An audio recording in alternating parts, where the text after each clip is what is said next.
2 நாளாகமம் அதிகாரம் 7. சாலமோன் ஜெபம் பண்ணி முடிக்கிற போது அக்கினி வானத்திலிருந்து இறங்கி சர்வாங்க தகன பலியையும் மற்ற பலிகளையும் பட்சித்தது. கர்த்தருடைய மகிமையும் ஆலயத்தை நிரப்பிற்று. கர்த்தருடைய மகிமை கர்த்தருடைய ஆலயத்தை நிரப்பினதினால் ஆசாரியர்கள் கர்த்தருடைய ஆலயத்துக்குள் பிரவேசிக்க கூடாதிருந்தது. அக்கினி இறங்குகிறதையும் கர்த்தருடைய மகிமை ஆலயத்தின் மேல் தங்கி இருக்கிறதையும் இஸ்ரவேல் புத்திரர் எல்லாரும் கண்டபோது தல வரிசை மட்டும் தரையிலே முகங்குப்பர குனிந்து பணிந்து, கர்த்தர் நல்லவர், அவருடைய கிருபை என்றுமுள்ளது என்று சொல்லி அவரை துதித்தார்கள். அப்பொழுது ராஜாவும் சகல ஜனங்களும் கர்த்தருடைய சந்நிதியில் பலிகளை செலுத்தினார்கள். ராஜாவாகிய சாலமோன் 20,000 மாடுகளையும் 120,000 ஆடுகளையும் பலியிட்டான். இவ்விதமாய் ராஜாவும் சகல ஜனங்களும் தேவனுடைய ஆலயத்தை பிரதிஷ்டை பண்ணினார்கள். ஆசாரியர்கள் தங்கள் பணிவிடைகளை செய்து நின்றார்கள். தாவீது ராஜா லேவியரை கொண்டு கர்த்தருடைய கிருபை என்றுமுள்ளது என்று அவரை துதித்து பாடும்படியாக செய்வித்த கர்த்தரின் கீத வாத்தியங்களை அவர்களும் வாசித்து சேவித்து நின்றார்கள். ஆசாரியர்கள் அவர்களுக்கு எதிராக நின்று பூரிகைகளை ஊதினார்கள். இஸ்ரவேலர் எல்லாரும் நின்று கொண்டிருந்தார்கள். சாலமோன் உண்டாக்கின வெண்கல பலிபீடம் சர்வாங்க தகன பலிகளையும் போஜன பலிகளையும் நினத்தையும் கொள்ள மாட்டாதிருந்தபடியினால் கர்த்தருடைய ஆலயத்துக்கு முன்னிருக்கிற பிராகாரத்தின் நடு மையத்தை சாலமோன் பரிசுத்தப்படுத்தி அங்கே சர்வாங்க தகன பலிகளையும் சமாதான பலிகளின் நினத்தையும் செலுத்தினான். அக்காலத்தில்தானே சாலமோனும் ஆமாத்தின் எல்லையிலிருந்து எகிப்தின் நதி மட்டும் வந்து அவனோட கூட இருந்த மகா பெரிய கூட்டமாகிய இஸ்ரவேல் அனைத்தும் 7 நாளளவும் பண்டிகையை ஆசரித்து 8ஆம் நாளை விசேஷித்த ஆசரிப்பு நாளாய் கொண்டாடினார்கள். 7 நாள் பலிபீடத்து பிரதிஷ்டையையும் 7 நாள் பண்டிகையையும் ஆசரித்தார்கள். 7ஆம் மாதத்தின் 23ஆம் தேதியிலே தங்கள் தங்கள் கூடாரங்களுக்கு போக ஜனங்களுக்கு விடை கொடுத்தான்.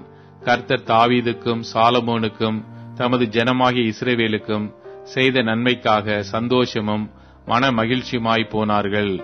இவ்விதமாய் சாலமோன் கர்த்தருடைய ஆலயத்தையும் ராஜ அரமனையையும் கட்டி தீர்த்தான். கர்த்தருடைய ஆலயத்திலும் தன் அரமனையிலும் சாலமோன் செய்ய மனதாயிருந்ததெல்லாம் அனுகூலமாயிற்று.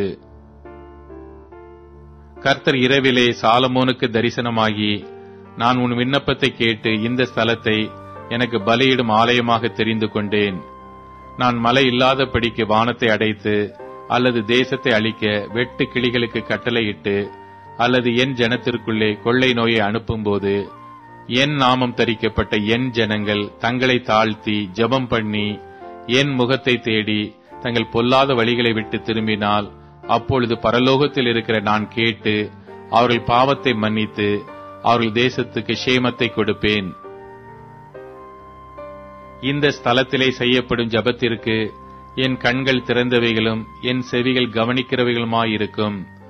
என் நாமம் இந்த ஆலயத்தில் என்றென்றைக்கும் இருக்கும்படி நான் அதை தெரிந்து கொண்டு பரிசுத்தப்படுத்தினேன். என் கண்களும் என் இருதயமும் எந்நாளும் இங்கே இருக்கும்.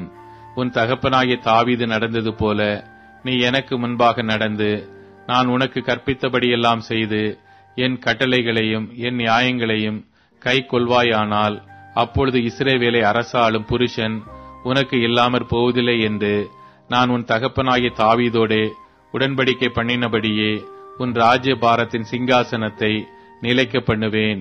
நீங்கள் வழி விலகி நான் உங்களுக்கு முன் வைத்த என் கட்டளைகளையும் என் கற்பனைகளையும் விட்டு போய் வேறே தேவர்களை சேவித்து அவர்களை பணிந்து கொள்வீர்களே ஆகில் நான் அவர்களுக்கு கொடுத்த என் தேசத்தில் இருந்து அவர்களை பிடுங்கி என் நாமத்திற்கென்று நான் பரிசுத்தப்படுத்தின இந்த ஆலயத்தை என் சமூகத்தில் நின்று தள்ளி அதை எல்லா ஜன சதலங்களுக்குள்ளும் பழமொழியாகவும் வசை சொல்லாகவும் வைப்பேன்.